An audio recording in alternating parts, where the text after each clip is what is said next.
మీ business ఏదైనా మీ ఊర్లో promotion చేయాలంటే అది సుమన్ టీవీతోనే సాధ్యం. ఇప్పుడే సంప్రదించండి.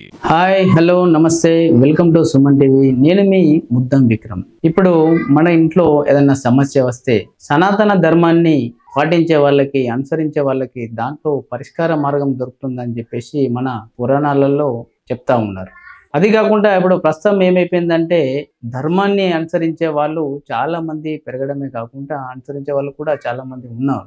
అయితే వాళ్ళకి ఏదైనా సమస్య వచ్చినప్పుడు వాళ్ళు ముఖ్యంగా వెళ్ళి ఈ జ్యోతిష్యులను కలవడం అయితే జరుగుతుంది. ఎందుకనంటే వాళ్ళకి పరిష్కార మార్గం చూపుతారని. అసలు జ్యోతిష్యం అంటే ఏంటి? సనాతన ధర్మంలో ఉన్న కంప్లీట్ జ్యోతిష్యం గురించి మనతో పాటు చర్చించడానికి కీర్తి రాఘవ శర్మ గారు మనతో పాటు అందుబాటులో ఉన్నారు. నమస్కారం స్వామి. జై గురుదత్త. గురువుగారు చెప్పండి, సామాన్య ప్రజలకు ఏదైనా సమస్య వచ్చినప్పుడు వాళ్ళు జ్యోతిష్యుల దగ్గరికి వస్తూ ఉంటారు. కానీ జ్యోతిష్యంలో అందరూ రకరకాలుగా ఒక సమస్య పైన రకరకాలుగా వాళ్ళు పరిష్కార మార్గం చూపుతా ఉన్నారు కొందరు జ్యోతిష్యులు. అసలు జ్యోతిష్యం అంటే ఏంటి? మన పురాణాల్లో ఉన్నట్టుగా, మన సనాతన ధర్మంలో ఉన్నట్టుగా జ్యోతిష్యం గురించి పూర్తి వివరాలు మా సుమన్ టీవీ ప్రేక్షకులకు ఒకసారి పంచుకోండి. జై గురుదత్త. సుమన్ టీవీ ప్రేక్షకులందరికీ కూడా శుభాశిష్యులు. ముఖ్యంగా జ్యోతిష్యం అంటే మన అన్నగారు అన్నట్టు మంచి విషయాన్ని అడిగారు. ప్రజలందరికీ కూడా వినియోగం అవుతుంది అనుకుంటున్నాను నేను చెప్పే విషయాన్ని. పూర్వం ఋషులు మునులు అందరూ కూడా ఇవన్నీ దర్శించి మన పూర్వీకులు మనకు అప్పగించిన యొక్క భాండాగారం, దీన్ని మనం దాచుకోవాలి, కాపాడుకోవాలి. మరి జ్యోతిష్యం అంటే ఏంటి? తిథి వార నక్షత్ర యోగ కరణాలు, ఈ ఐదిటితోని జ్యోతిష్యము లెక్కింపబడుతుంది. మరి ఇవన్నీ కూడా ఇప్పుడు సైంటిస్టులు ఎంతో కష్టపడి రీసెర్చ్ చేసి గ్రహాలు ఉన్నాయి, అనేక భూమి లాంటి గ్రహాలు ఎన్నో ఉన్నాయి, యూనివర్స్లో ఎన్నో లోకాలు ఉన్నాయని మన పూర్వం మన వాళ్ళు ఋషులు మునులు చెప్పారు.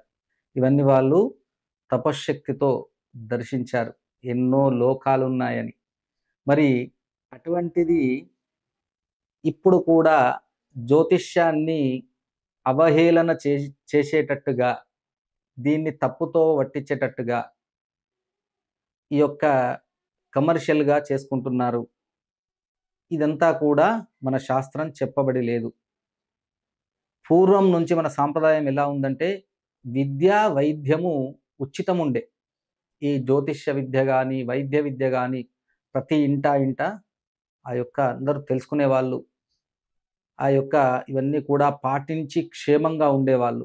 మరి ఈ యొక్క బ్రహ్మత్వం అనేది దూరం ఎలా అవుతుంది? మరి ఆధ్యాత్మిక మార్గంలో ఉండి ఒక గురుస్థానంలో ఉన్నవాడికి కేవలం మద్యమాంసాలు సేవించడం వల్ల వానికి బ్రహ్మత్వం అంటే బ్రాహ్మణ తత్వం పోతుంది. బ్రాహ్మడంటే కర్మ నుంచి బ్రాహ్మడవుతాడు. అన్ని కర్మలు ఆచరిస్తూ సంధ్యావందన జపో యజ్ఞ అన్ని కార్యక్రమాలు చేస్తూ దేవతార్చన, ఇవన్నీ కూడా మన సాంప్రదాయంలో అతిథి సత్కారము, ఇవన్నీ కూడా మన సనాతన సాంప్రదాయంలో ఋషులు మునులు మనకి ఇవన్నీ ఇచ్చిన ధనం. ఇదే మనకు ధనం.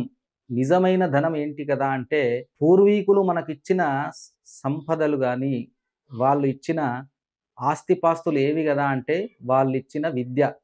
ఆ విద్యను మనము మన భారతదేశంకు విలువ ఉంది కదా అంటే కేవలము భారతదేశానికి విలువ సంస్కృతి సాంప్రదాయాలతో వచ్చింది. సనాతన ధర్మాన్ని గురించి చెప్పడానికే మన యోగక్షేమాల కోసం తిథివార నక్షత్ర యోగ కరణాలను బట్టి ఈ యొక్క జ్యోతిష్యం ఏర్పడింది.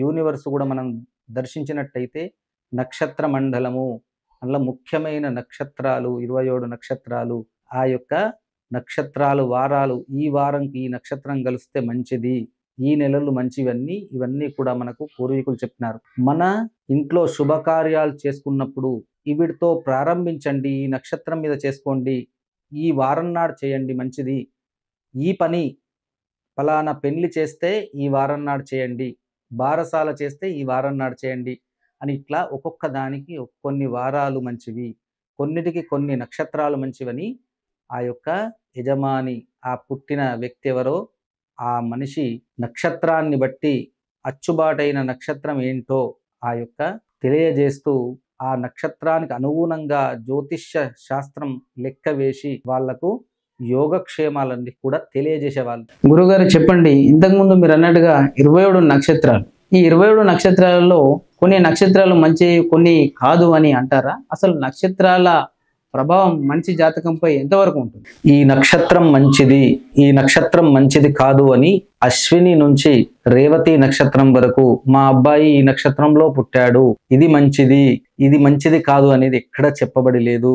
అన్ని నక్షత్రాల వాళ్ళు కూడా వాళ్ళు పుట్టిన గ్రహస్థానం గాని వాళ్ళు పుట్టిన నక్షత్రంలో ఎటువంటి స్థానంలో ఉంది, ఆ నక్షత్రంపై ఏ గ్రహాల ప్రభావం ఉంది అన్న దాని మీదకి వెళ్ళి జ్యోతిష్యం ఉంటుంది. ఒక నక్షత్రాన్ని మంచిది కాదు అని ఇవాళ రేపు సమాజంలో మేము కూడా చూస్తుంటాం. మీరు మూలా నక్షత్ర జాతకుడు, అత్తగండం, మామగండం, ఇట్లాంటివన్నీ కూడా అదే మన పిల్లలుంటే మనం అట్లా అంటామా? అనము. మన పిల్లలుంటే బంగారంగా చూసుకుంటాం, ఏం దోషాలు లేవంటాం. ఎవరిని కూడా ఇలా నక్షత్రాలు ఇది మంచిది ఇది మంచిది కాదు అని ఎవరిని అవమానించరాదు. వాళ్ళ కర్మను బట్టి, పూర్వజన్మ సుకృతాన్ని బట్టి వాళ్ళకు ఆ యోగం వస్తుంది కనుక ఇది మంచిది మంచిది కాదు అనేది ఎక్కడా లేదు. అన్ని నక్షత్రాల జాతకులు కూడా ఉన్నత స్థానంలో, అసెంబ్లీలో, పార్లమెంట్లో, లోక్సభలో అన్ని స్థానాలలో ఉన్నారు. గురువుగారు చెప్పండి, తల్లిదండ్రులు చేసిన పాప పుణ్యాలు, కర్మ ఫలాలు వాళ్ళ పిల్లల జీవితాలలో ఎలాంటి ఇబ్బందులను గురి చేస్తాయి? వాటి గురించి ఒకసారి క్లుప్తంగా చెప్పండి. వినియోగమయ్యేటువంటి ప్రశ్నలను వేస్తున్నారు, చాలా మంచి విషయం. మరి తల్లిదండ్రులు చేసిన పాపాలు పిల్లలకు తప్పకుండా కలుగుతాయి. వాళ్ళు మంచి చేస్తే సత్ఫలితాలు, పిల్లలు మంచి అభివృద్ధి మార్గాల్లో ఉంటారు. చెడు చేస్తే అందులో పాపాన్ని పాలు పంచుకుంటారు. ఎలాగైతే మనం తల్లిదండ్రులను ఆ యొక్క ఆత్మావై పుత్రనామాసి అన్నట్టుగా మన వేదమంత్రాల్లో తండ్రికి కొడుకుకు అభేదము. మరి తండ్రి నుంచే కొడుకు జన్మించాడు గనక మరి వాళ్ళు చేసిన పాపకర్మలు, వాళ్ళు చేసిన పుణ్యాలు, దాన ధర్మాలు, మంచి చేస్తే మంచి ఫలితం. మనది కర్మభూమి కనుక భారతదేశానికి పేరు ప్రఖ్యాతలు ఉన్నాయి, కర్మభూమి కనుక మనం కర్మ అంటే నిజమైన కర్మ. మనం ఉదయం లేచి మనం చేసే ప్రతి పని, దంతధావనం మొదలుకొని చివరికి రాత్రి పడుకునేదాకా ఇదన్నీ కూడా కర్మలే. నువ్వు ఈ మధ్యలో ఇతరులకు పరోపకార పుణ్యాయ పాపాయ పరపీడనం, వ్యాసుల వారు 18 పురాణాలను 2 ముక్కల్లో చెప్పాడు. నువ్వు పరోపకారం చేస్తే పుణ్యము, పరులకు హింసిస్తే పాపమని. 18 పురాణ సారాంశము 2 మాటలలో చెప్పాడు మన వ్యాస భగవానులు. ఇదన్నిటికి కూడా సమాధానాలు మన పూర్వజన్మలో ఆ యొక్క ఋషులు మునులు మనకు ఇచ్చారు. మరి ఈ యొక్క జ్యోతిష్యంలో నవగ్రహాల పూజలు ఎలాగైతే చేస్తున్నారో పితృకర్మలు చేయని వాళ్ళకు కూడా తల్లిదండ్రులకు పిండ ప్రదానాలు, వారి పేరిట సంవత్సరం, మనకు రోజు ఇవాళ గడిచి రేపెట్లనో తల్లిదండ్రులకు సంవత్సరం ఒక రోజు కనుక మరి కర్మలు చేయని వారికి ఇబ్బందులు ఏర్పడతాయి, వాళ్లకు కష్ట సుఖాలు ఉంటాయి, వాళ్ళ పనులకు పెళ్లిళ్లకు ఆటంకాలు జరుగుతాయి. జై గురుదత్త.